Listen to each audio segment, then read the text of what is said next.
నమస్కారం. ప్రేక్షకులు ఎంతగానో ఆదరిస్తున్న ఆయుష్ కార్యక్రమానికి స్వాగతం. ఇవాల్టి ఎపిసోడ్లో దురదలు దద్దులు అనేటువంటి సమస్య, దానికి ఉండేటువంటి ఆయుర్వేద పరిష్కార మార్గాల గురించి తెలుసుకుందాం. ఈ దురదలు పెట్టడం అనేటువంటి సమస్య, అలాగే దురద పెట్టినప్పుడు ఒంటి మీద అక్కడక్కడ బాగా దద్దుర్లు ఏర్పడడం అనేటువంటి సమస్య కూడా చాలా మందిలో ఉండేటువంటి సమస్య. అంటే దాదాపుగా ఒక 20% మందిలో, ప్రపంచంలో ఉండేటువంటి ప్రతి ఏరియాలోనూ ప్రతి వయసు వాళ్ళలో కూడా ఈ సమస్య కనిపిస్తూ ఉంటుంది. దాదాపుగా 20% మందిలో ఈ దురదలు పెట్టడం, దద్దులు రావడం అనేటువంటి సమస్య కనపడుతూ ఉంటుంది. మామూలుగా మన శరీరానికి రకరకాల డిఫెన్స్ మెకానిజంలు ఉంటాయి. అంటే మనం రక్షించుకోవడానికి రకరకాల మెథడ్స్ ఉంటూ ఉంటాయి. అందులో కొన్ని ఏంటంటే, ఇప్పుడు ఏదైనా మన శరీరానికి హాని చేసేటువంటి ఒక పదార్థం మన ఒంటి మీదకి వచ్చినా, లేకపోతే మనం ఆహారంగా తీసుకున్నా కూడా ఒక రియాక్షన్ లాగా వస్తుంది అనమాట. అంటే శరీరం దానికి ప్రతిగా ఒక యుద్ధం లాగా చేస్తూ ఉంటుంది. అలా చేసినప్పుడు ఏంటంటే, పైన నీకు శరీరానికి అనుకూలం కానిదేదో తిన్నావు అని తెలియడానికి ఈ దురద పెట్టడం, ఆ దురద పెట్టినప్పుడు అక్కడ ఉండేటువంటి కొన్ని ఏరియాస్లో ఒక దద్దుల్లాగా రావడం అనేటువంటిది జరుగుతుంది.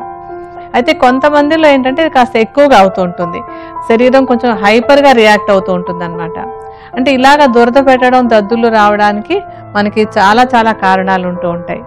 అలాంటి కారణాల్లో ఏంటంటే కొన్ని ఆహార పదార్థాల వల్ల ఇలాంటి సమస్య వస్తూ ఉంటుంది. ఆహార పదార్థాల్లో ముఖ్యంగా నట్స్ అంటాం కదా, వేరుశనగ పప్పు లేదంటే పల్లీలు అని కూడా అంటూ ఉంటాం. ఈ పల్లీల వల్ల కానివ్వండి, జీడిపప్పు లాంటి ఆహార పదార్థం వల్ల కానివ్వండి, అలాగే కొంతమందిలో ఏంటంటే కోడిగుడ్డు వల్ల కూడా ఎలర్జీ వస్తూ ఉంటుంది. అలాగే కొన్ని ఆహార పదార్థాల్లో ప్రిజర్వేటివ్స్ అంటే కొన్ని రసాయనిక పదార్థాలు చేర్చి తయారు చేస్తూ ఉంటారు. అలాంటివి ఉన్నా కూడా కొన్ని రియాక్షన్లు వస్తూ ఉంటాయి. కొన్ని నూనెలకు రియాక్షన్, అంటే కొన్ని నూనెలు పడకపోయినప్పుడు వాటికి ఎలర్జీగా దద్దులు రావడం, దురద పెట్టడం అనేటువంటి జరుగుతూ ఉంటుంది.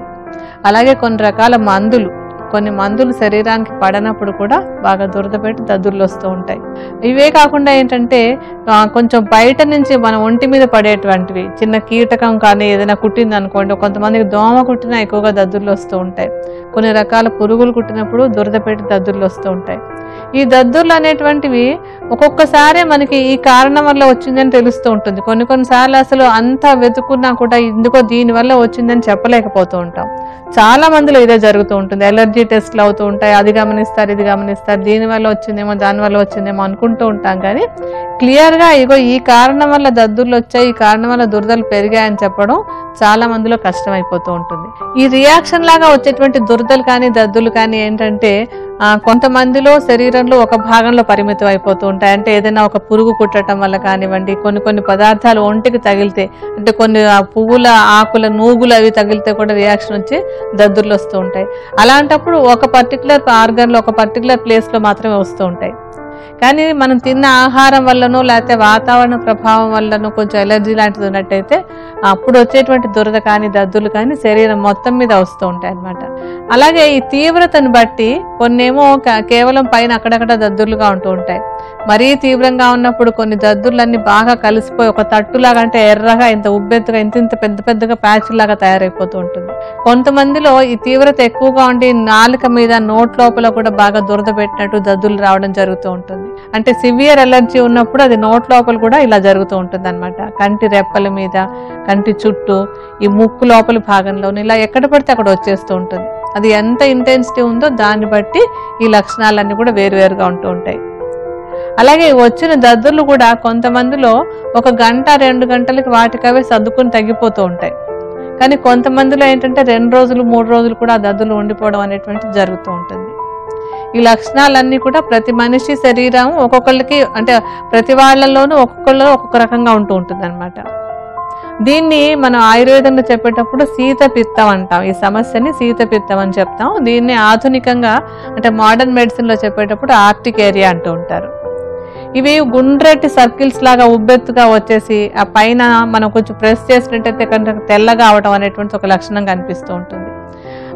ఆ దద్దురు మీద కొంచెం ప్రెస్ చేసి నొక్కినా సరే ఒక గుంటలాగా పడుతూ ఉండడం, ఒక అచ్చులాగా పడుతూ ఉండడం కూడా మనం చూస్తూ ఉంటాం.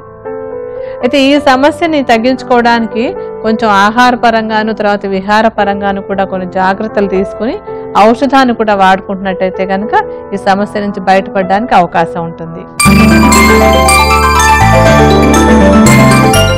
ఆహారం విషయంలో చాలా చాలా శ్రద్ధ తీసుకోవాలి. ఎందుకంటే ఆహారం వల్ల వచ్చేటువంటి ఎలర్జీ చాలా ఎక్కువగా ఉంటుంది. ముఖ్యంగా మనం ఇందాకే అనుకున్నాం కొన్ని రకాల నట్స్ వల్ల అలర్జీ వచ్చే అవకాశం ఉందని చెప్పి. అవి గమనించుకోవాలన్నమాట. నట్స్ అంటే కొంచెం పల్లీలు కానీ, జీడిపప్పు కానీ, లేకపోతే కొంతమందిలో బాదం పప్పు కానీ, ఇలాంటివి ఏవైనా తిన్నప్పుడు వస్తుందా అని చెప్పి కొంచెం అబ్జర్వ్ చేసుకుని ట్రై చేయాలి. అంటే గ్యారంటీగా మనకు తెలిసిపోతుందని కాదు, కొంచెం ప్రయత్నం చేసి చూసి వీటిని తినడం తగ్గించుకోవాలన్నమాట. మనకి యాక్చువల్గా ఏంటంటే పల్లీలు కూడా మనకి వేయించినటువంటి పల్లీలకు ఎలర్జీ వచ్చే అవకాశం ఎక్కువ ఉంటుంది, కానీ ఉడకబెట్టి తిని అంటే నానబెట్టి ఉడకబెట్టుకుని తింటే పెద్దగా ఎలర్జీలు రావు. కనుక వేయించి తినేటువంటి అలవాటు ఉంటే అది తగ్గించుకోవాలి. అలాగే నట్స్ అన్ని కూడా తగ్గించుకోవడమే మంచిది ఎలర్జీలు ఎక్కువగా ఉన్నటువంటి వాళ్ళకి. అలాగే ఇంకా ఏంటంటే నూనెలో వేయించినటువంటి పదార్థాలు కూడా మానేసేయాలి. అంటే అదే కాకుండా చీటికి మాటికి నూనెలు మారుస్తూ ఉంటారు. ఆ మార్చే అలవాటు కూడా తగ్గించుకోవడం. అంటే ముఖ్యంగా ఎలర్జీలు ఉన్నటువంటి వాళ్ళు తమకి ఏది సూట్ అవుతుందో అదే నూనెని ఎప్పుడు నిరంతరం అదే వాడుకుంటూ ఉండాలి, మార్చేయకుండా. ఇంకా ఎలర్జీలు ఉన్న వాళ్ళు ఏంటంటే తినేటువంటి ఆహారంలో ప్రిజర్వేటివ్స్ అవి వేసి తయారు చేసినటువంటి ఆహారాలు, అంటే మనకి రెడీగా బజార్లో కొనుక్కొస్తూ ఉంటాం కదా, సాస్లు జామ్లు కానివ్వండి, లేకపోతే రెడీ టు ఈట్ అని చెప్పి ప్యాకెట్లలో ఆహార పదార్థాలు వస్తూ ఉంటాయి. అలాగ రెడీగా తయారు చేసి నిల్వ ఉంచినటువంటి ఆహార పదార్థాలు అంటే బజార్లో కొనేటువంటివన్నీ కూడా తగ్గించుకోవాలి. మనం ఇంట్లో చేసుకునేటువంటి వాటిలో మనమే కెమికల్స్ అవి వేసుకోం కనుక పర్వాలేదు, కానీ బయట నుంచి తెచ్చేటువంటివి కెమికల్స్ అవి ఉంటాయి కనుక అటువంటి ఆహార పదార్థాలు మానేసేయాలి. అయితే కొన్ని ఆహార పదార్థాలు తీసుకోవడం వల్ల కూడా ఎలర్జీని తగ్గించుకుందుకు అవకాశం ఉంటుంది. అవేంటంటే అల్లం. ఈ అల్లం అనేటువంటిది పిత్త దోషాన్ని బాగా తగ్గించి ఎలర్జీలు తగ్గించి ఈ దురదలు దద్దులు రాకుండా తోడ్పడుతుంది అనమాట. అందుకని అల్లం ఆహారంలో ఎక్కువగా తీసుకుంటున్నట్టయితే ఎలర్జీలు ఉన్న వాళ్ళకి, దురదలు అవి వస్తున్న వాళ్ళకి కూడా అది బాగా మంచి మేలు చేస్తుంది. అదే కాకుండా ఏం చేయాలంటే అల్లాన్ని చిన్న చిన్న ముక్కలుగా, సన్నటి ముక్కలుగా తరిగేసి ఉంచుకుని ఒక కప్పు నీళ్లు బాగా మరిగించేసి కాస్త అల్లం ముక్కలు అందులో వేసి ఒక టీ లాగా కాచేసుకుని ఆ అల్లపు టీలో కొంచెం బెల్లం వేసుకుని వెచ్చవెచ్చగా తాగటం.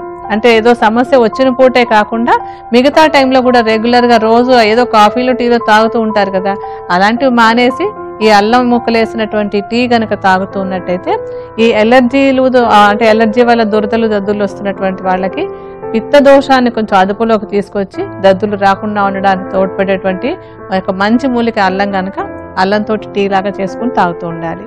అలాగే ఇంకొకటి అంటే ఇలాంటి సమస్యను తగ్గించుకోవడానికి మనకి మిరియాలు కూడా బాగా సహాయపడతాయి. మిరియాలని చక్కగా ఆహారంలో ఎక్కువగా తీసుకుంటూ ఉండడం, లేదంటే మిరియాలు పొడి కొట్టేసి ఉంచేసుకుని అన్నం తినేటప్పుడు మొట్టమొదటి ముద్దలో కొంచెం మిరియాల పొడి వేసుకుని కాస్తంత నెయ్యి కూడా కలుపుకొని వెచ్చవెచ్చగా తిన్నట్టయితే కనుక అది కూడా ఈ దురదలు తద్దులు తగ్గడానికి తోడ్పడుతుంది. అలాగే మనకి వంటింట్లో ఉండేటువంటి వాము కూడా ఈ సమస్య తగ్గడానికి బాగా తోడ్పడుతుంది. వాము కూడా వేయించి పొడి చేసి ఉంచేసుకుని ఆ పొడిలో కొంచెం బెల్లం కలుపుకొని, అంటే మనం లడ్డు లాగా చేసుకునేందుకు వాము పొడికి సమానంగా కొంచెం బెల్లాన్ని పొడి చేసి కలిపేసుకుని ఒక ఉండలాగా చేసి ఒక లడ్డూలాగా చేసేసుకుని రోజు ఇంత పరిమాణంలో ఈ వాము బెల్లం కలిపినది రోజు తింటూ ఉన్నా కూడా ఈ దురదలు దద్దులు తగ్గడానికి ఆహారపరంగా వాము బెల్లం కూడా బాగా తోడ్పడతాయి. ఇంకా ఈ ఎలర్జీలు తగ్గించుకోవడానికి విహారపరంగా కూడా కొన్ని జాగ్రత్తలు తీసుకోవాలి. విహారపరంగా ఏంటంటే ఈ ఎలర్జీలు అవి ఉన్న వాళ్ళకి ఎక్కువ ఎండలోకి వెళ్ళినా కూడా శరీరం బాగా తొందరగా రియాక్ట్ అయిపోయి దురద దద్దులు అవి వస్తూ ఉంటుంది కొంతమందిలో. అందుకని ఎక్కువ ఎండలోకి వెళ్లకుండా ఉండాలి. అలాగే కొంతమందికి ఈ చలిగాలిలో తొందరగా దద్దులు వచ్చేస్తూ ఉంటాయి, అందుకని మరీ చల్లటి గాలిలోకి కూడా వెళ్లకుండా ఉండాలి. ఇంకా ఏంటంటే స్నానం చేసేటప్పుడు కూడా బాగా ఎక్కువ వేడి నీళ్లు పోసుకోవడం అనేటువంటి అలవాటు ఉంటే అది కూడా తగ్గించేసుకోవాలి. ఈ ఎక్కువ వేడి నీళ్లు పోసుకున్నా కూడా కొంచెం దురదలు దద్దులు వచ్చేందుకు అవకాశం ఉంటుంది. అందుకని అలా మానేసి గోరువెచ్చటి నీళ్ళతోటి స్నానం చేస్తూ ఉండాలి. అలాగే ఎప్పుడైనా సడన్ గా ఈ దురదలు దద్దులు వచ్చేసినట్టయితే ముందు ఎక్కడున్నారో అక్కడి నుంచి కొంచెం నీడలో, అంటే మరి ఏసీ రూమ్ అని కాకుండా చల్లగా ఉండేటువంటి ఇంట్లో ఎక్కడైనా చల్లగా ఉండేటువంటి ప్రదేశంలోకి వెళ్ళిపోవాలి. అలాగే ఇంట్లోనే మనంతటి మనం తేలికగా చేసుకోవడానికి చింతపండు తీసుకుని, చింతపండు మనకి వంటింట్లో ఉండేటువంటి పదార్థమే కదా, ఈ చింతపండుని కొంచెం రసంలాగా చేసేసి దాన్ని ఒక రాగి పాత్రలో పెట్టుకోవాలి. ఆ రాగి పాత్రలో పెట్టినప్పుడు చింతపండు రాగి కలిసి ఒక ఇంటరాక్షన్ అవుతుంది. ఆ తయారయ్యేది ఒక మంచి ఔషధం లాగా, ఒక ఇన్స్టాంట్ రిజల్ట్ ఇచ్చేటువంటి ఔషధంలా తయారవుతుంది. అలా రాగి పాత్రలో నానబెట్టినటువంటి చింతపండు రసాన్ని దద్దుర్లు వచ్చినప్పుడు అప్పటికప్పుడు తగ్గిపోవడానికి పైన ఒక లేపనంలాగా రాసుకున్నట్టయితే కనుక చాలా తొందరగా రిలీఫ్ వచ్చేస్తుంది. అలాగే ఇంట్లో ఏంటంటే కొంచెం బూజు దుమ్ము ధూళి అవి ఉన్నట్టయితే వాటిని క్లీన్ చేసేసుకోవాలి. ఎక్కువ బూజులు దుమ్ములు ఉంటే కూడా వాటి వల్ల కూడా ఈ దురదలు దద్దులు పెరుగుతాయి కనుక ఇంట్లో శుభ్రంగా ఉంచుకుని ఎక్కడ బూజులు అవి లేకుండా, అలాగే వంటింట్లోనూ అక్కడ ఏంటంటే మనకి ఈ బొద్దింకలు అవి చేరి చాలా గుడ్లు పెట్టేస్తూ ఉంటాయి, కనపడవు, ఊరికే రోజు చూస్తే కానీ తెలియవు అక్కడ ఉన్నాయని కూడాను. అందుకని వంటింటిని కూడా చీటికి మాటికి కాస్త శుభ్రం చేసుకుంటూ ఎక్కడ దుమ్ము ధూళి లేకుండా ఈ బొద్దింకలు వాటి గుడ్లు లేకుండా చూసుకుంటూ ఉంటే మన ఇంట్లో నుంచి మనకి ఎలర్జీలు ఈ దురదలు దద్దులు రాకుండా ఉండడానికి ఈ పరిశుభ్రత కూడా మనకి బాగా తోడ్పడుతుంది. అందుకని ఈ అంశాలన్నీ దృష్టిలో ఉంచుకుంటే ఆ మాటికి ఇబ్బంది పెట్టేటువంటి దద్దుర్ల సమస్యను తేలిగ్గా తగ్గించుకోవడానికి అవకాశం ఉంటుంది. దురదలు దద్దుర్ల సమస్యను తగ్గించుకోవడానికి ఆహారంలో ఏ మార్పులు చేసుకోవాలి, విహారంలో ఏ మార్పులు చేసుకోవాలో తెలుసుకున్నాం. ఈ దురదలు దద్దుర్ల సమస్యను తగ్గించుకోవడానికి ఒక మంచి ఆయుర్వేద ఔషధాన్ని తయారు చేద్దాం. ఇప్పుడు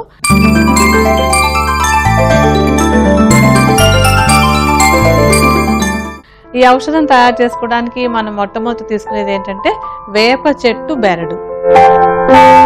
వేప చేదుగా ఉంటుందనేది అందరికీ తెలిసినటువంటి అంశమే.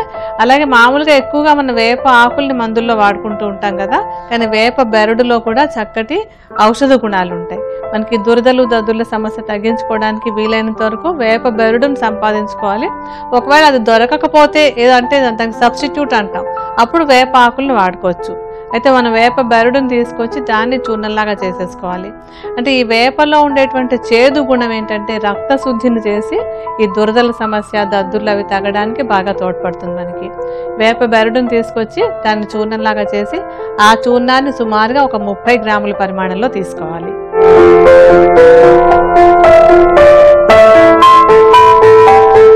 వేప బెరడు తీసుకున్నాక మనకు కావాల్సినటువంటిది ఏంటంటే తిప్పతీగ. ఈ తిప్పతీగ కూడా మామూలుగా ఈ ఆయుర్వేదం కార్యక్రమాలు చూస్తున్న వాళ్ళందరికీ బాగా తెలిసినటువంటి మూలిక ఇది. ఈ తిప్పతీగ కూడా బాగా చేదుగా ఉండేటువంటి మూలిక, అంటే చాలా చేదుగా ఉంటుంది అనమాట. ఈ మూలిక మొత్తాన్ని కూడా మనం ఔషధాల్లో వాడుకుంటాం. ఇది చేదు గుణం ఉండడం వల్ల ఇది రక్తశుద్ధి చేయడానికి బాగా ఉపయోగపడుతుంది. అలాగే ఈ తిప్పతీగకి ఏంటంటే ఒక ఇమ్యూనిటీ మీద పనిచేసేటువంటి గుణం ఒకటి ఉంటుంది. ఇమ్యూనిటీ మీద పనిచేయడం ఎందుకంటే ఇలా ఎలర్జీలు దద్దుర్లు అవి వస్తున్నాయంటే ఏంటంటే మన శరీరంలో ఉండేటువంటి ఇమ్యూనిటీలో కొన్ని మార్పులు వచ్చి శరీరం అతిగా రియాక్ట్ అవుతుంది అనమాట. అలాగ లేకుండా ఉండడానికి కొంచెం ఇమ్యూనో మాడ్యులేటరీ ఎఫెక్ట్ అంటాం, అలాంటి లక్షణాలు ఉన్నటువంటి మూలికలను కూడా ఈ ఔషధంలో వాడుకోవాలి. ఈ తిప్పతీగకి అలా ఇమ్యూనో మాడ్యులేషన్ అంటే ఈ రోగ నిరోధక శక్తిలో వచ్చినటువంటి మార్పుల్ని సరిచేసేటువంటి గుణం దీనిలో బాగా ఉంటుంది. తిప్పతీగ మొత్తాన్ని నీడలో ఎండబెట్టేసుకుని దాన్ని చూర్ణంలా చేసుకోండి. ఈ చూర్ణాన్ని కూడా 30 గ్రాములే తీసుకోండి. ఆ తర్వాత మనం తీసుకోబోయేది ఏంటంటే ఎష్టి మధు. ఈ ఎష్టి మధు ఒక చక్కటి రసాయనం, బాగా చలవ చేసేటువంటి మూలిక. అంటే ఇప్పుడు ఈ దద్దుర్లు అవి వస్తున్నాయంటే ఏంటంటే పిత్త దోషం బాగా పెరిగిపోయిందని లెక్క అనమాట. పిత్త దోషాన్ని సరిచేయడానికి చలవ చేసేటువంటి మూలికలు వాడుకోవాలి. అలాగే ఒక మంచి రసాయనాన్ని వాడుకున్నట్టయితే కనుక ఇమ్యూనిటీలో వచ్చినటువంటి మార్పులన్నింటినీ కూడా అది సరిచేసి ఈ దద్దుర్లు దురదలు తగ్గించడానికి తోడ్పడుతుంది. ఎష్టి మధుని చూర్ణంలాగా చేసేసుకోవాలి. ఇది కూడా సమానంగానే 30 గ్రాములే తీసుకోవాలి.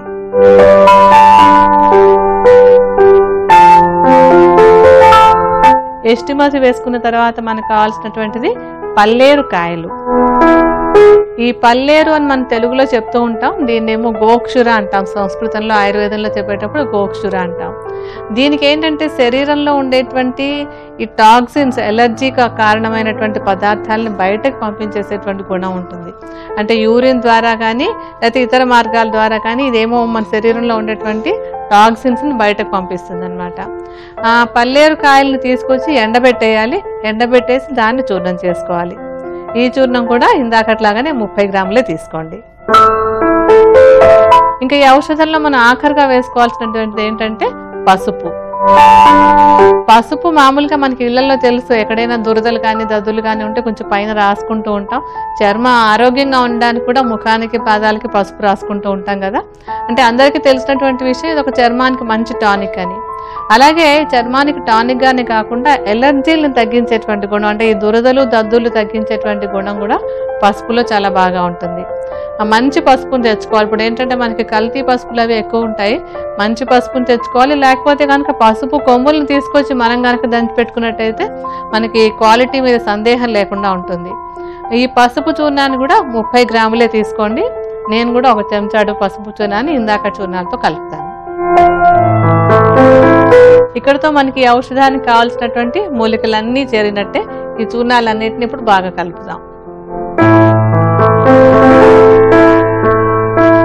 మొత్తం మనం ఈ ఔషధంలో వేసుకున్నటువంటి వేప బెరడు చూర్ణం, తిప్పతీగ చూర్ణం, పల్లేరుకాయల చూర్ణం, ఎస్టిమసు చూర్ణం, పసుపు చూర్ణం అన్నీ కూడా ఈ ఎలర్జీలు తగ్గించి దురదలు దద్దులు తగ్గించడానికి బాగా సహాయపడతాయి. ఈ అన్నింటి చూర్ణాలని బాగా కలిపేసి వాటిని ఒక గాజు సీసాలో పోసి పెట్టి ఉంచేసుకోండి.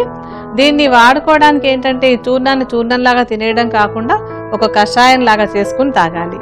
ఈ కషాయం చేసుకోవడానికి ఒక కప్పు అంటే సుమారుగా ఒక 60-70 మిల్లీలీటర్ల పరిమాణంలో నీటిని తీసుకుని అందులో ఒక 10 గ్రాముల చూర్ణాన్ని కలుపుకోవాలి.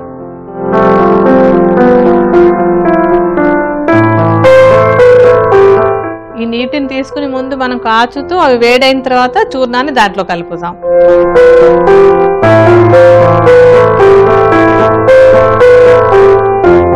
నీళ్లు కొంచెం మరిగిన తర్వాత సుమారుగా 10 గ్రాముల పరిమాణంలో చూర్ణాన్ని అందులో వేసుకోవాలి.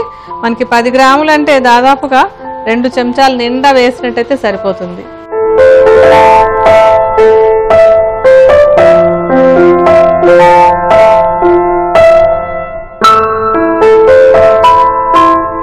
సగం నీళ్ళు ఎగిరే వరకు కషాయం మరగాలి.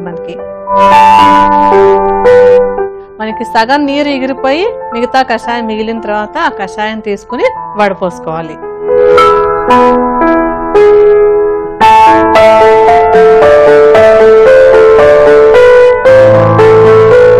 ఇలా వడపోసుకుని తీసుకున్నటువంటి కషాయం కొంచెం చల్లారి గోరువెచ్చగా ఉన్నప్పుడు ఉదయం సాయంత్రం 2 పూట్ల కూడా ఈ ఔషధాన్ని తీసుకోవాలి. కావలిస్తే ఇందులో కొంచెంగా పటిక బెల్లం చూర్ణం కూడా కలుపుకోవచ్చు. అంటే తాగడం కష్టం అనిపిస్తే కనుక కొంచెం పటిక బెల్లం చూర్ణాన్ని కలుపుకుని వేసుకోవచ్చు. ఇలా ఉదయం సాయంత్రం 2 పూట్ల కనుక ఈ ఔషధాన్ని తీసుకుంటూ ఉన్నట్టయితే ఈ దద్దుర్ల సమస్య అది బాగా తగ్గడానికి, అంటే దురదలు ఆ దద్దుర్లు కూడా బాగా తగ్గడానికి ఈ ఔషధం మనకి బాగా సహాయపడుతుంది. ఈ దురదలు దద్దుర్ల సమస్యను తగ్గించుకోవడానికి ఆయుర్వేద ఔషధం ఎలా తయారు చేయాలో చూసాం కదా. మనకి ఆయుర్వేదంలో ఎప్పుడు కూడా ఆరోగ్యాన్ని రక్షించుకోవడం అనేటువంటి అంశానికి చాలా మంచి ప్రాధాన్యత ఉంటుంది. అంటే ఇతర ఏ సిస్టమ్స్ లోనూ లేనటువంటిది ఏంటంటే మనకి రోగాలు రాకుండా ముందుగా జాగ్రత్త తీసుకోవడానికి ఏమేం చేయాలనేటువంటి సూత్రాలు మనకి చాలా చక్కగా ఉంటాయి. అటువంటి సూత్రాలని మనం ప్రతి ఎపిసోడ్ లో ఒక్కొక్క సూత్రాన్ని గురించి చెప్పుకుంటూ ఉన్నాం. ఆ సూత్రాలన్నీ కూడా మీరంతా రాసుకుని ప్రతి వాళ్ళు పాటించాలి. ఊరికే తెలుసుకోవడంతో సరిపోదు, తెలుసుకున్నటువంటి దాన్ని పాటిస్తూ ఉండాలి. అలా ఏంటంటే ఈ పాటించే సూత్రాలు మనకి రోజు అలవాటు అయిపోతే తర్వాత గుర్తుపెట్టుకోకర్లేదు. నార్మల్గా రొటీన్లో మనకి ఆలోచించకుండానే మనం ఈ ఆరోగ్య సూత్రాలకు అలవాటు పడిపోతాం. అలా అలవాటు చేసుకుని ఎప్పుడూ పాటించదగినటువంటి మరొక సూత్రం గురించి మనం ఈరోజు తెలుసుకుందాం.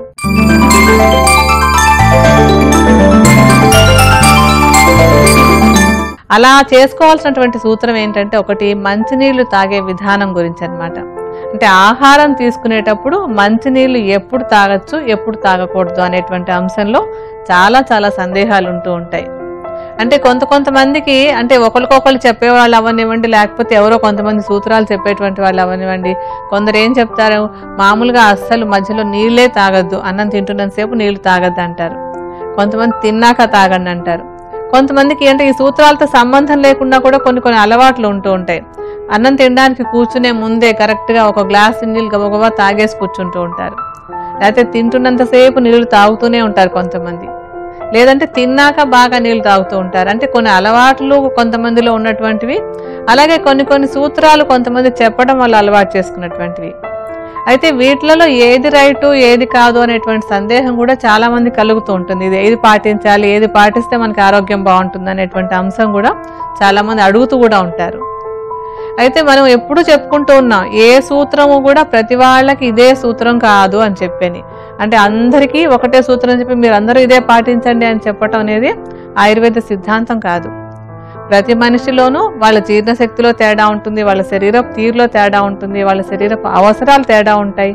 కనుక ఇలాంటి అంశాలన్నీ దృష్టిలో ఉంచుకుని వాటికి అనుకూలంగా ఉండేలాగా ఎవరికి సరిపడే సూత్రాన్ని వాళ్ళు పాటించాలన్నమాట.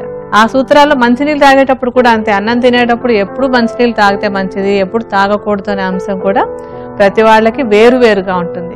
ఇప్పుడు మామూలుగా ఏంటంటే అన్నం తినడానికి ముందు ఒక అరగంట ముందు అలాగా నీళ్లు తాగుతూ ఉంటారు. అలా నీళ్లు తాగడం వల్ల ఏమవుతుందంటే కొంచెం మన జీర్ణ శక్తి కాస్త మందగిస్తుంది. అంటే లోపల ఉండేటువంటి జీర్ణ రసాలన్నీ కూడా పలచబడిపోయి జీర్ణశక్తి ఆకలి కూడా మందగిస్తాయి. అలా చేసుకుని కనుక ఆహారం తిన్నట్టయితే మనకి అది పూర్తిగా జీర్ణం కాకపోవడం, అజీర్ణానికి కారణం అవడానికి అవకాశం ఉంటుంది. ఇది జనరల్ సూత్రం. అయితే ఇప్పుడు కొంతమంది మామూలుగా ఏంటంటే శరీరపు బరువు బాగా ఎక్కువగా ఉందనుకోండి, వాళ్ళు బరువు తగ్గించుకునే కోసం ప్రయత్నం చేస్తూ ఉంటారు. అలాగ బరువు తగ్గించుకుందామని ప్రయత్నం చేసే వాళ్ళకి ఈ సూత్రం సరిపోతుంది. అంటే ఆహారం తీసుకోవడానికి ముందు ఒక గ్లాస్ నీళ్లు తాగటం అనేటువంటిది శరీరం బరువు తగ్గించుకుందాం అనుకునేటువంటి వాళ్ళకి మేలు చేసేటువంటి అంశం. మిగతా వాళ్ళు అలా తాగకూడదు. అందుకని ఈ సూత్రం ఎవరు పాటించాలి, ఎవరు పాటించకూడదు అనేటువంటిది ఇప్పుడు ప్రతి వాళ్ళు మీకు మీరు చూసుకుని ఇది నాకు సూట్ అయిందా లేదా అని ఆలోచించుకుని ఈ సూత్రాన్ని పాటించాలి. అంటే బరువు తగ్గాలి అనుకున్న వాళ్ళకి నీళ్లు అన్నం తినడానికి ముందు తాగటం అనేటువంటిది మంచిది, బరువు తగ్గడానికి తోడ్పడుతుంది. అలాగే ఇంకొంతమందికి ఏంటంటే అన్నం తిన్న వెంటనే ఇన్ని నీళ్ళు తాగేస్తూ ఉంటారు. అలా తాగటం వల్ల కొంచెం బాగా భుక్తాయాసంగా అనిపించటం. అలాగే మనం తినేటప్పుడు అంటే ఆహారం తినేటప్పుడు ఎంత చోటు ఖాళీ ఉండాలనేటువంటిది కూడా మనం ఒక ఎపిసోడ్లో చెప్పుకున్నాం కదా. మన జీర్ణాశయంలో మనం తిన్న ఆహారం 2 భాగాలు నిండితే ఇంకొక భాగాన్ని ఖాళీగా ఉంచుకోవాలి, గాలి కోసం ఉంచుకోవాలి అని కూడా మనం చెప్పుకున్నాం అంతకుముందు. అలా ఖాళీ ఉంచకుండా ఆ భాగాన్ని బాగా నీళ్లు పోసి నింపేసినా కూడా మనం తిన్న ఆహారం సరిగ్గా జీర్ణం కాకుండా అనారోగ్యానికి కారణమయ్యే అవకాశం ఉంటుంది. ఇది కూడా నార్మల్ హెల్త్, అంత శరీరం అంతా లావు సన్నం కాకుండా మామూలుగా ఉండే వాళ్ళకి ఈ సూత్రం కూడా వర్తిస్తుంది అనమాట. అందరూ పాటించాలి. ఇది ప్రతి సూత్రానికి ఒక ఎక్సెప్షన్ ఉంటుంది. ఇదేంటంటే ఇప్పుడు బాగా బక్కగా ఉంటారు కొంతమంది, బక్కగా ఉండి శరీరం బరువు పెంచుకోవాలని ప్రయత్నించే వాళ్ళు, అంటే 0 సైజ్ కోసం ప్రయత్నించే వాళ్ళే కాకుండా మరీ సన్నగా ఉన్నామండి కొంచెం ఒళ్ళు కావాలి అనుకునేటువంటి వాళ్ళు కూడా ఉంటూ ఉంటారు కదా. అటువంటి వారికి ఈ సూత్రం మంచిదన్నమాట. ఆహారం తిన్నాక చివర్లో ఒక గ్లాస్ నీళ్ళు తాగినట్టయితే కనుక మరీ సన్నగా ఉన్న వాళ్ళు కొంచెం లావు కావడానికి ఇది తోడ్పడుతుంది. అందుకని లావుగా ఉన్న వాళ్ళు గ్లాస్ నీళ్ళు అన్నం తిన్నాక తాగేస్తే వాళ్ళు సన్నబడకుండా లావు అయ్యే అవకాశం ఉంటుంది. అలాగే సన్నగా ఉన్న వాళ్ళు ఆహారం తీసుకోవడానికి ముందు నీళ్లు తాగేసినట్టయితే కనుక వాళ్ళు ఇంకా సన్నబడిపోతూ ఉంటారు. అందుకని ఏంటంటే బాగా సన్నగా ఉన్న వాళ్ళు కొంచెం బరువు పెరగాలనుకుంటే ఆహారం తిన్న తర్వాత నీళ్లు తాగాలి. లావుగా ఉన్న వాళ్ళు బరువు తగ్గాలి అనుకుంటే కనుక ఆహారం తినడానికి ముందు నీళ్లు తాగాలి. ఇవి 2 సన్నటి వాళ్ళకి లావు వాళ్ళకి వర్తించేటువంటి సూత్రాలు. ఈ కాకుండా మామూలుగా ఉన్నారు, అటు లావు కాదు సన్నం కాదు, చక్కగా నార్మల్ గా ఉన్నారు, మంచి జీర్ణశక్తి అది కూడా బాగుంది. ఇటువంటి వాళ్ళు ఏం చేయాలంటే ఆహారం తింటూ ఉన్నప్పుడు మధ్య మధ్యలో కొంచెం కొంచెం నీళ్లు తాగాలి. ఈ కొంచెం కొంచెం నీళ్ళు తాగడం ఎందుకు అవసరం అంటే తిన్నటువంటి ఆహారం మన లోపలికి వెళ్ళాక దాని చిన్న చిన్న పార్టికల్స్ లాగా అయ్యి తర్వాత అరగాలి. అలా చిన్న చిన్న పార్టికల్స్ అంటే చిన్న చిన్న కణాలుగా విడిపోవడానికి మనకి నీళ్లు తోడ్పడతాయి.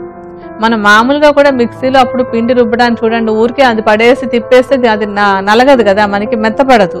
అందుకని కొంచెం నీళ్లు పోస్తాం. నీళ్లు పోస్తే అది బాగా రుబ్బబడుతుంది, తిరుగుతుంది, బాగా చిన్న చిన్న పార్టికల్స్ అయ్యి మనకి మంచి పిండి వస్తుంది. మన కడుపులో మనం ఆహారం తీసుకున్నప్పుడు కూడా అది బాగా అరగడానికి ఏంటంటే చిన్న చిన్నగా పార్టికల్స్ లాగా మిక్సీలో పిండి అయినట్టుగానే మన కడుపులో ఆహారం కూడా బాగా పిండిలాగా తయారవ్వాలి. కనుక అది తయారవ్వడానికి మనకి మధ్య మధ్యలో కొంచెం కొంచెం నీళ్లు తాగటం అనేటువంటిది బాగా సహాయపడుతుంది.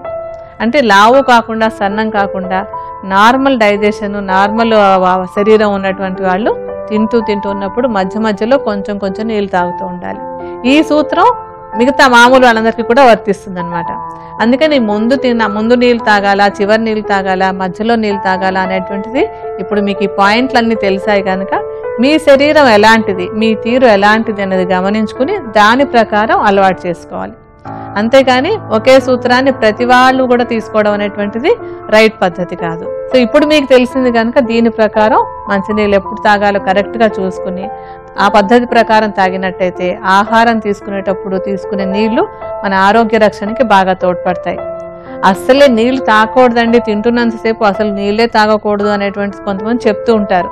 కానీ నార్మల్ ఆరోగ్యం ఉన్నటువంటి వాళ్ళు కొద్దిగా నీళ్లు తాగడం అనేటువంటిది జీర్ణశక్తి మెరుగవడానికి, చక్కగా తిన్న ఆహారం మన శరీరానికి వంట పట్టడానికి కూడా బాగా ఉపయోగపడుతుంది. అస్సలే నీళ్లు తాగకుండా ఉన్నట్టయితే కనుక ఆ జీర్ణం పూర్తిగా కాకుండా ఉండటం, తర్వాత అనారోగ్యానికి కారణమైనటువంటి ఆమం తయారవడానికి అదొక కారణం అవుతుంది.